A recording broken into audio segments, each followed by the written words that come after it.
ಕರ್ನಾಟಕ ರಾಜಕಾರಣದಲ್ಲಿ ಈಗ ಮತ್ತೊಂದು ಬಿಗ್ ಅಪ್ಡೇಟ್. ಮತ್ತೊಂದು ಹೈ ವೋಲ್ಟೇಜ್ ಉಪಚುನಾವಣೆಯ ರಣಕಹಳೆ ಮೊಳಗೋಕೆ ಕೌಂಟ್ ಡೌನ್ ಶುರುವಾಗಿದೆ. ಚಿತ್ರದುರ್ಗ ಜಿಲ್ಲೆಯ ಪ್ರಭಾವಿ ನಾಯಕರು, ಸಚಿವರೂ ಆಗಿದ್ದ ಡಿ ಸುಧಾಕರ್ ಅವರ ಅಕಾಲಿಕ ನಿಧನದಿಂದ ತೆರವಾಗಿರೋ ಹಿರಿಯೂರು ವಿಧಾನಸಭಾ ಕ್ಷೇತ್ರಕ್ಕೆ ಇನ್ನೂ 1.5 ಅಥವಾ 2 ತಿಂಗಳ ಒಳಗಡೆ ಡೇಟ್ಸ್ ಅನೌನ್ಸ್ ಆಗೋದು ಗ್ಯಾರಂಟಿ. ಯಾಕಂದ್ರೆ 6 ತಿಂಗಳ ಒಳಗಡೆ ಎಲೆಕ್ಷನ್ ಮಾಡಲೇಬೇಕು ಅನ್ನೋ ರೂಲ್ಸ್ ಇದೆ. ಆದರೆ ಇಲ್ಲೇ ಇರೋದು ನೋಡಿ ಅಸಲಿ ಮಜಾ.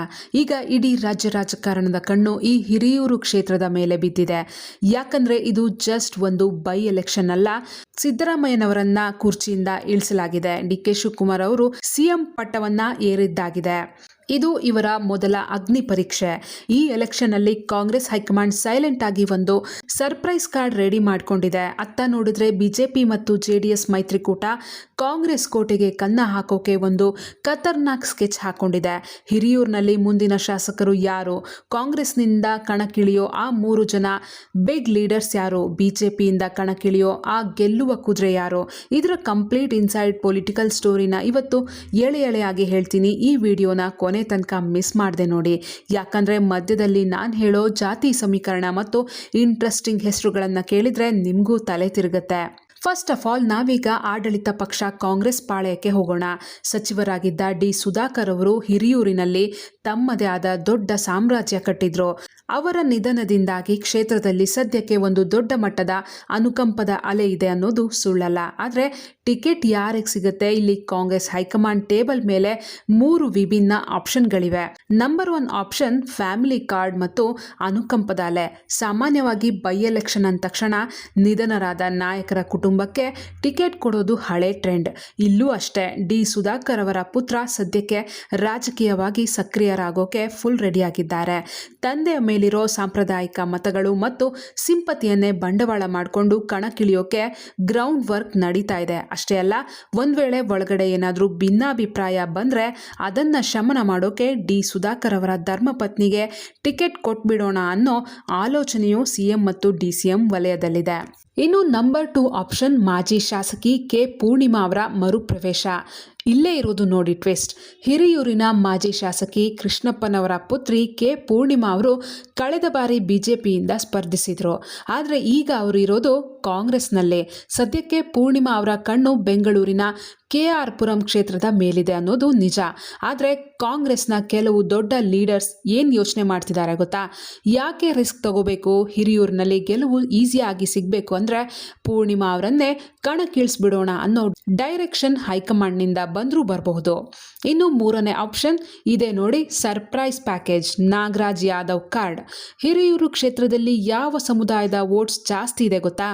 ಗೊಲ್ಲ ಸಮುದಾಯದ ಮತಗಳೇ ಇಲ್ಲಿ ಕಿಂಗ್ ಮೇಕರ್. ಅದಕ್ಕೆ ಕಾಂಗ್ರೆಸ್ ಒಳಗಡೆ ಸೈಲೆಂಟ್ ಆಗಿ ನಾಗರಾಜ್ ಯಾದವ್ ಅವರ ಹೆಸರು ಓಡಾಡ್ತಿದೆ. ಇವರು ಕೂಡ ಅದೇ ಸಮುದಾಯಕ್ಕೆ ಸೇರಿರೋದ್ರಿಂದ ಜಾತಿ ಲೆಕ್ಕಾಚಾರದಲ್ಲಿ ಇವರನ್ನ ನಿಲ್ಲಿಸಿದ್ರೆ ಹೇಗೆ ಅನ್ನೋ ಪ್ಲಾನ್ ಇದೆ. ಆದರೆ ಹಾಲಿ ಶಾಸಕರ ಫ್ಯಾಮಿಲಿ ಬಿಟ್ಟು ಇವರಿಗೆ ಕೊಡ್ತಾರಾ? ಚಾನ್ಸ್ ಕಮ್ಮಿ. ಆದರೆ ರಾಜಕಾರಣದಲ್ಲಿ ಯಾವುದೂ ಇಂಪಾಸಿಬಲ್ ಅಲ್ವೇ ಅಲ್ಲ. ಇನ್ನು ಬಿಜೆಪಿ ಜೆಡಿಎಸ್ ಮೈತ್ರಿಕೂಟದ ಖತರ್ನಾಕ್ ಸ್ಕೆಚ್ ಏನೇನಿದೆ ಅಂತ ನೋಡೋಣ. ಈಗ ನೀವು ಕೇಳ್ಬೋದು, ಹೋದ್ಸಲಿ ಬಿಜೆಪಿಯಿಂದ ಸ್ಪರ್ಧಿಸಿ 61,000 ಚಿಲ್ಲರೆ ವೋಟ್ ತಗೊಂಡಿದ್ದ ಕೆ ಪೂರ್ಣಿಮಾ ಅವರೇ ಈಗ ಕಾಂಗ್ರೆಸ್ಗೆ ಹೋಗ್ಬಿಟ್ಟಿದ್ದಾರೆ. ಹಾಗಾದ್ರೆ ಬಿಜೆಪಿಯಲ್ಲಿ ಲೀಡರೇ ಇಲ್ವಾ? ಮೈತ್ರಿಕೂಟದ ಕತೆ ಏನು ಅಂತ ಇಲ್ಲೇ ಇರೋದು ನೋಡಿ ಅಸಲಿ ಇಂಟ್ರೆಸ್ಟಿಂಗ್ ಪಾಲಿಟಿಕ್ಸ್. ನಾವು 2023ರ ಎಲೆಕ್ಷನ್ ರಿಸಲ್ಟ್ ಅನ್ನ ಒಂದ್ಸಲಿ ಸೂಕ್ಷ್ಮವಾಗಿ ನೋಡಬೇಕು. ವಿನ್ನರ್ ಯಾರು? ಡಿ ಸುಧಾಕರ್ ಕಾಂಗ್ರೆಸ್ ಪಕ್ಷದಿಂದ ಬರೋಬ್ಬರಿ 92,000ಕ್ಕೂ ಹೆಚ್ಚು ವೋಟ್ಸ್ ತಗೊಂಡಿದ್ರು. ರನ್ನರ್ ಅಪ್ ಆದವರು ಕೆ ಪೂರ್ಣಿಮಾ ಅವರು ಬಿಜೆಪಿಯಿಂದ. ಇವ್ರು ತಗೊಂಡಿದ್ದು 61,000 ವೋಟ್ಸ್. 3ನೇ ಪ್ಲೇಸ್ ಯಾರ್ದು ಅಂತ ನೋಡಿದ್ರೆ ರವೀಂದ್ರಪ್ಪ JDS ಪಕ್ಷದಿಂದ. ಇವ್ರು ಪಡೆದಿದ್ದು 22,000ಕ್ಕೂ ಹೆಚ್ಚು ವೋಟ್ಸ್.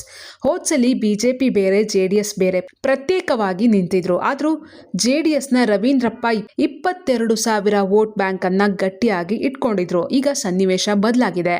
ಬಿಜೆಪಿ ಮತ್ತು JDS ಒಂದಾಗಿದ್ದಾರೆ, ಅಂದ್ರೆ ಮೈತ್ರಿ ಮಾಡ್ಕೊಂಡಿದ್ದಾರೆ. ಹಾಗಾದ್ರೆ ಈ ಸೀಟನ್ನ ಕುಮಾರಸ್ವಾಮಿ ಅವರು JDSಗೆ ಕೇಳ್ತಾರಾ? ಒಂದ್ ವೇಳೆ JDSಗೆ ಕ್ಷೇತ್ರ ಬಿಟ್ಕೊಟ್ರೆ ರವೀಂದ್ರಪ್ಪ ಅವರೇ ಜಾಯಿಂಟ್ ಕ್ಯಾಂಡಿಡೇಟ್ ಅನ್ನೋದು ಮಾತ್ರ ಫಿಕ್ಸ್. ಒಂದ್ ವೇಳೆ ಇಲ್ಲ, ಬಿಜೆಪಿಗೆ ಸೀಟು ಅಂತಾದ್ರೆ ಪೂರ್ಣಿಮಾ ಅವರಿಂದ ಖಾಲಿಯಾಗಿರೋ ಆ ಜಾಗಕ್ಕೆ ಒಬ್ಬ ಪ್ರಬಲ ಒಕ್ಕಲಿಗ ಅಥವಾ ಗೊಲ್ಲ ಸಮುದಾಯದ ಹೊಸ ಮುಖವನ್ನ ಹುಡ್ಕೋಕೆ RSS ಮತ್ತು ಬಿಜೆಪಿ ಹೈಕಮಾಂಡ್ ಈಗಲೇ ಗ್ರೌಂಡ್ ವರ್ಕ್ ಸ್ಟಾರ್ಟ್ ಮಾಡಿದೆ. ಮೈತ್ರಿ ಮತಗಳು ಒಂದ್ ಕಡೆ ಬಿದ್ರೆ ಕಾಂಗ್ರೆಸ್ಗೆ ನಡುಕ ಶುರುವಾಗೋದಂತೂ ಗ್ಯಾರಂಟಿ. ಈಗ ನಾವೊಂದು ಮಹತ್ವದ ವಿಷಯ ಚರ್ಚೆ ಮಾಡಲೇಬೇಕು. ಕರ್ನಾಟಕದ ಎಲೆಕ್ಷನ್ ಹಿಸ್ಟ್ರಿಯಲ್ಲಿ ಒಂದು ಮ್ಯಾಜಿಕ್ ಟ್ರೆಂಡ್ ಇದೆ. ಅದೇನೆಂದರೆ, ರಾಜ್ಯದಲ್ಲಿ ಯಾವ ಪಾರ್ಟಿ ಅಧಿಕಾರದಲ್ಲಿರುತ್ತೋ ಬೈ ಎಲೆಕ್ಷನ್ಗಳಲ್ಲಿ ಸಾಮಾನ್ಯವಾಗಿ ಅದೇ ಪಾರ್ಟಿ ಗೆಲ್ಲುತ್ತೆ. ನಿಮಗೆ ನೆನಪಿರ್ಬೋದು, ಮೊನ್ನೆ ತಾನೇ ನಡೆದ ಚನ್ನಪಟ್ಟಣ, ಸಂಡೂರು ಮತ್ತು ಶಿಗ್ಗಾವಿ ಉಪಚುನಾವಣೆಗಳಲ್ಲಿ 3ಕ್ಕೆ 3 ಕ್ಷೇತ್ರಗಳಲ್ಲಿ ಕಾಂಗ್ರೆಸ್ ಭರ್ಜರಿಯಾಗಿ ಗೆದ್ದು ಬೀಗಿತ್ತು. ಅಷ್ಟೇ ಯಾಕೆ, ಬಾಗಲಕೋಟೆ, ದಾವಣಗೆರೆ ಲೋಕಲ್ ಬಾಡಿ ಎಲೆಕ್ಷನ್ಗಳಲ್ಲೂ ಕಾಂಗ್ರೆಸ್ ಕೈ ಮೇಲಾಗಿತ್ತು.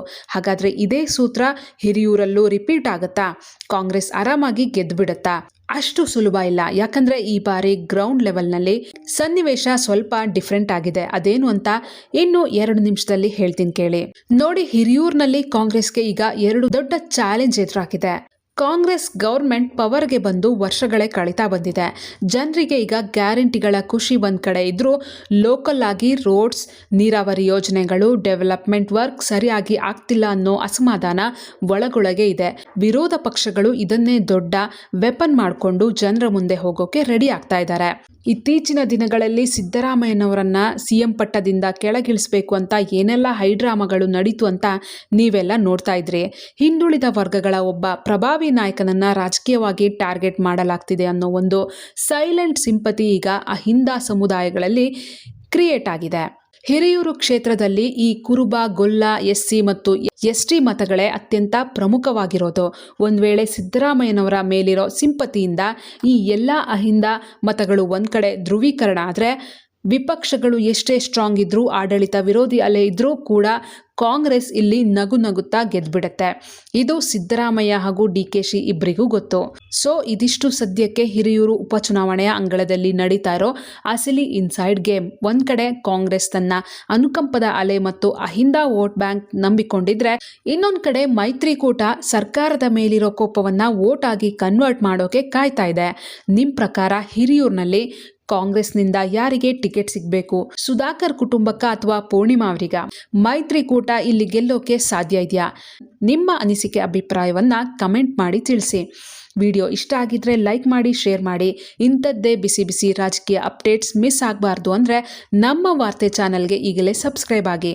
ಮತ್ತೆ ಸಿಗೋಣ ಮುಂದಿನ ಇಂಟ್ರೆಸ್ಟಿಂಗ್ ವಿಡಿಯೋದಲ್ಲಿ. ಅಲ್ಲಿವರೆಗೂ ನೋಡ್ತಾ ಇರಿ ವಾರ್ತೆ. ಧನ್ಯವಾದಗಳು.